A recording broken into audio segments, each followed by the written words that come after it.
Good evening, everyone. Welcome all of you to my YouTube channel RM Classes Let's Study. इससे previous video में हमने series combination को समझा था कि सीरीज कॉम्बिनेशन में क्या होता है, सर्किट में कौन से कैरेक्टरिस्टिक देखकर हम बता सकते हैं कि ये दोनों रजिस्टर सीरीज में कनेक्टेड हैं, वो हमने पढ़ा था। अब हम पैरेलल कॉम्बिनेशन के बारे में समझेंगे कि पैरेलल कॉम्बिनेशन क्या है। तो पैरेलल कॉम्बिनेशन में क्या होता है, मान लो बैटरी से करंट निकली आई, तो सीरीज में क्या हो रहा था, दोनों रजिस्टर में करंट सेम रह रहा था, लेकिन यहाँ पर ये जो आई करंट है वो डिवाइड हो जाएगा I1 में और I2 में। वहाँ पर वोल्टेज डिवाइड हो रहा था अकॉर्डिंग टू रजिस्टर की वैल्यू, यहाँ पर करंट डिवाइड होगा अकॉर्डिंग टू रजिस्टर्स। सीरीज में करंट सेम रह रहा था, पैरेलल में करंट डिवाइड हो जा रहा है। और दूसरा कि यहाँ पर V वोल्ट है, तो बैटरी का इस टर्मिनल को हम V वोल्ट मान सकते हैं और इस टर्मिनल को 0 वोल्ट। तो यहाँ पर क्या होगा, V, यहाँ पर 0 वोल्ट, यहाँ पर V वोल्ट, यहाँ पर 0 वोल्ट। तो दोनों रजिस्टर के बीच जो पोटेंशियल ड्रॉप है वो V का है, बैटरी जितना। मीन्स पैरेलल कॉम्बिनेशन में रजिस्टर्स जो लगे होते हैं उन दोनों के जो पोटेंशियल ड्रॉप होता है वो सेम रहता है, मतलब पोटेंशियल डिफरेंस जो रहता है उन दोनों रजिस्टर्स का सेम रहता है, V is same in all resistors. Parallel combination में V सेम रहता है और I डिवाइड हो जाता है। सीरीज में इसका उल्टा हो रहा था, सीरीज में क्या हो रहा था कि V डिवाइड हो जा रहा था और करंट सेम रह रहा था, लेकिन यहाँ पर पैरेलल में करंट डिवाइड हो जा रहा है, इसमें I1 इसमें I2, और वोल्टेज जो है वो सेम रह रहा है, पोटेंशियल। अब यहाँ पर देखते हैं कि यहाँ पर R1 रेजिस्टेंस है, I1 करंट है, तो I1 को हम क्या लिख सकते हैं, पोटेंशियल डिफरेंस कितना है, V बाई रजिस्टर कितना है, R1। I is equal to V by R होता है, तो I1 को हमने क्या लिख दिया, V बाई R1। सिमिलरली यहाँ पर हम I2 को क्या लिख सकते हैं, I2 को हम लिख सकते हैं V by R2। V potential difference इस रजिस्टर के अक्रॉस और R2 इस रजिस्टर का resistance R2। I2 is equal to V by R2, I1 is equal to V by R1।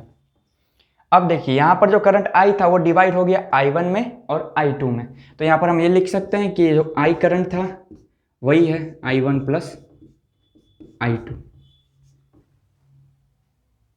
I को हम क्या लिख सकते हैं, V बाई R इक्विवेलेंट। ये R इक्विवेलेंट क्या है, सीरीज में समझाया था कि ये दोनों रजिस्टर हटा के अगर हम एक ऐसा रेजिस्टेंस लगा दें कि वो दोनों का काम अकेले कर दे, मतलब इन दोनों रजिस्टर को हटा दिया और एक R इक्विवेलेंट ऐसा रजिस्टर लगाया जो इन दोनों का काम कर रहा है सर्किट में, मतलब सर्किट से I करंट को फ्लो करवा रहा है। इसमें भी करंट कितना होगा, I, उसको R इक्विवेलेंट बोलते हैं। तो हमने I को क्या लिख दिया, V बाई R इक्विवेलेंट।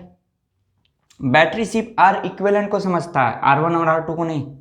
वो दोनों मिलकर जो कंबाइन इफेक्ट डाल रहे हैं ना, R इक्विवेलेंट, ये दोनों मिलकर एक कंबाइन इफेक्ट डाल रहे होंगे, उस कंबाइन इफेक्ट मतलब R इक्विवेलेंट को बैटरी समझता है, उस हिसाब से वो करंट फ्लो करवाता है। तो बैटरी कितना फ्लो करवा रहा है, I, तो पोटेंशियल कितना है, I को हम क्या लिख सकते हैं, V बाई R1।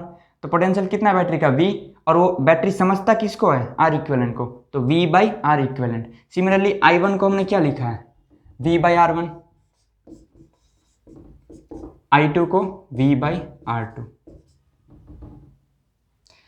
तो यहाँ पर हम V देख रहे हैं, V कैंसिल हो जाएगा,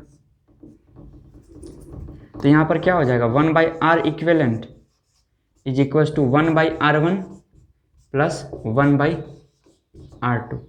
ये पैरेलल के लिए है फॉर्मूला R इक्विवेलेंट निकालने का। सीरीज के लिए क्या था, सीरीज के लिए R इक्विवेलेंट था R1 प्लस R2। पैरेलल के लिए R इक्विवेलेंट क्या आया, 1 by R equivalent is equal to 1 by R1 plus 1 by R2। R equivalent इस फॉर्मूले से निकलता है पैरेलल में, सीरीज में निकलता था R1 प्लस R2 से, सिंपल था। पैरेलल में ऐसा है। अब देखते हैं दो इंपॉर्टेंट पॉइंट्स कि R इक्विवेलेंट जो पैरेलल में निकलेगा, R इक्विवेलेंट वो सबसे छोटे रेजिस्टेंस से भी छोटा होगा, समझ में आया। सीरीज में क्या हो रहा था, जो R इक्विवेलेंट आ रहा था वो सबसे लार्जेस्ट रेजिस्टेंस से भी लार्जेस्ट था। मैंने एग्जांपल दिया था 1 का, 2 का और 6 का।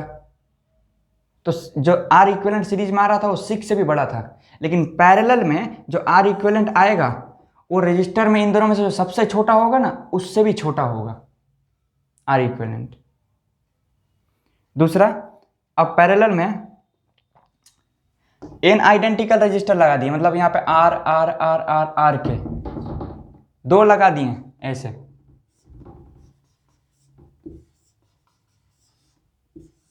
इसको V वोल्ट की बैटरी से कनेक्ट कर दिया। ये भी R का है तो ये भी R का है, तो R इक्विवेलेंट क्या निकलेगा, 1/R equivalent is equal to 1/R plus 1/R। ये सोल्व करेंगे तो R कॉमन, यहाँ पर क्या निकलेगा 2, यहाँ पर 1/R इक्विवेलेंट, तो R इक्विवेलेंट क्या आ गया R/2। 2 पैरेलल में निकाला तो R/2, 3 अगर पैरेलल में लगाया होता तो R/3, 4 पैरेलल में लगाया होता है ऐसे R R R R तो क्या आता R/4। तो हमने n पैरेलल में ऐसे लगा दिया आइडेंटिकल रेजिस्टेंस, तो क्या आएगा R/n।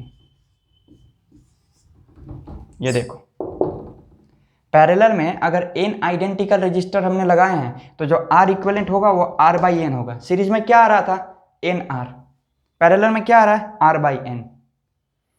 चौथा पॉइंट ये हमको याद रखना है 2 रेजिस्टर्स के लिए, मतलब यहाँ पर R1 है यहाँ पर R2 है, तो हमें अगर इसका R इक्विवेलेंट निकालना है तो हम ऐसे नहीं निकालने जाएंगे बार बार, क्योंकि मैक्सिमम केस में क्या होता है ये रजिस्टर यहाँ पर पैरेलल में लगा हुआ है, जब सर्किट हम सोल्व करेंगे तो यहाँ पर पैरेलल में होगा, कुछ सीरीज में होगा, फिर उसके बाद पैरेलल में होगा, तो ये 2 का हमें याद रखना है कि इस फॉर्मूले से निकलता है, बार बार ये हमें यूज नहीं करना है।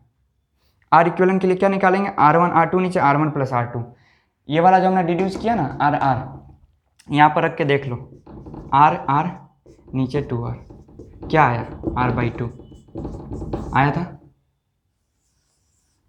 वैसे ही। तो हमने पैरेलल कॉम्बिनेशन देख लिया, इससे पहले वाले वीडियो में हमने सीरीज कॉम्बिनेशन देखा था।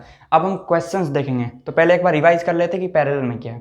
पैरेलल में V वोल्ट की बैटरी से जब 2 रजिस्टर पैरेलल में कनेक्टेड होते हैं तो उनमें करंट अलग अलग होता है, करंट डिवाइड हो जाता है, अलग अलग नहीं कह सकते। क्यों कि मान लो यहाँ पे R रेजिस्टेंस रहता है और यहाँ पर भी R, मतलब दोनों आइडेंटिकल, तो ये जो I करंट टोटल था वो दोनों में इक्वली डिवाइड होता I/2 तो करंट डिफरेंट कहाँ हुआ, इसमें भी I/2 है इसमें भी I/2 है, तो डिफरेंट नहीं, करंट जो टोटल करंट रहेगा जो बैटरी से निकलेगी वो डिवाइड हो जाएगा रजिस्टर के वैल्यू के ऊपर। जिसमें रजिस्टर ज़्यादा होगा उस साइड से करंट कम बहेगी, जिस साइड रेजिस्टेंस कम होगा उस साइड से करंट ज़्यादा बहेगी। ये हम आगे देखेंगे जब क्वेश्चन सॉल्व करेंगे। तो रजिस्टर में हमने देख लिया, इसको हमने मान लिया कि V पोटेंशियल है, तो ये दोनों पोटेंशियल कितने पर है V पोटेंशियल पर, मतलब पैरेलल कॉम्बिनेशन में जो रजिस्टर के बीच का जो पोटेंशियल रहता है वो सेम रहता है, V is same but the I is divided. ये 2 केस था। तीसरा हमने देखा कि जो पैरेलल में R इक्विवेलेंट आता है वो स्मॉलेस्ट रजिस्टर से भी स्मॉलर रजिस्टर से भी स्मॉलेस्ट होता है, मतलब सबसे छोटा रजिस्टर जो पैरेलल में होगा ना उससे भी छोटा आएगा R इक्विवेलेंट। सीरीज में इसका उल्टा हो रहा था, सीरीज में जो सबसे बड़ा रजिस्टर था इसमें उससे भी ज़्यादा आ रहा था। सीरीज में हम ऐड कर रहे थे 1 + 2 + 3 ऐसे, R1 + R2 + R3, तो R इक्विवेलेंट सबसे बड़ा ही आएगा, लेकिन इसमें ऐसे आ रहा है, इस फॉर्मूले से हम निकाल रहे हैं, इसलिए जो R इक्विवेलेंट आ रहा है वो सबसे छोटे रजिस्टर से भी छोटा है। चौथा पॉइंट हमने देखा कि अगर n आइडेंटिकल रजिस्टर हमने लगा दिए, हमने यहाँ पर एग्जांपल लिया कि हमने 2 रजिस्टर लगाए आइडेंटिकल, तो R इक्विवेलेंट क्या आया R/2। हमने 3 आइडेंटिकल लगा दिए होते तो क्या आता R/3। हमने 4 ऐसे आइडेंटिकल रजिस्टर लगा दिए होते तो क्या आता R/4। तो हमने n आइडेंटिकल रजिस्टर लगाए होते तो क्या आता R/n। 2 लगा रहे थे तो R/2, 3 लगा रहे थे तो R/3, 4 लगा रहे थे तो R/4, तो n लगा दिया, n नंबर कोई फिक्स नहीं लिया, 10 भी हो सकता है, 100 भी हो सकता है, 150, जितने करने हो, तो R/n। तो n आइडेंटिकल रजिस्टर जब हम पैरेलल में लगाते हैं तो R इक्विवेलेंट कितना आता है R/n। और चौथा ये फॉर्मूला हमें याद रखना है कि जब 2 रजिस्टर अलग अलग वैल्यूज के पैरेलल में लगे हों तो जो R इक्विवेलेंट होगा वो R1 R2 नीचे R1 + R2 होगा। एक बात मैंने पिछले वीडियो में बताई थी कि जो बैटरी से I करंट निकलता है यहाँ पर क्या होगा I1, यहाँ पर भी I2, यहाँ पर क्या आ जाएगा I, वापस आ गया बैटरी में I। ये बात मैंने पहले वीडियो में बता दी थी, पिछले वीडियो में सीरीज वाले में, कि करंट जितना बैटरी से आप निकालते हो वापस उतना ही देना है। बस इतना था क्वेश्चन, इतने हम थ्योरीज देख लिए हैं सीरीज और पैरेलल के। अब हम क्वेश्चंस देखेंगे, इजी से स्टार्ट करेंगे और फिर अच्छे लेवल के क्वेश्चन देखेंगे। आई होप ये वीडियो आपको पसंद आया होगा। Don't forget to like the video and immediately subscribe the channel. Thank you so much.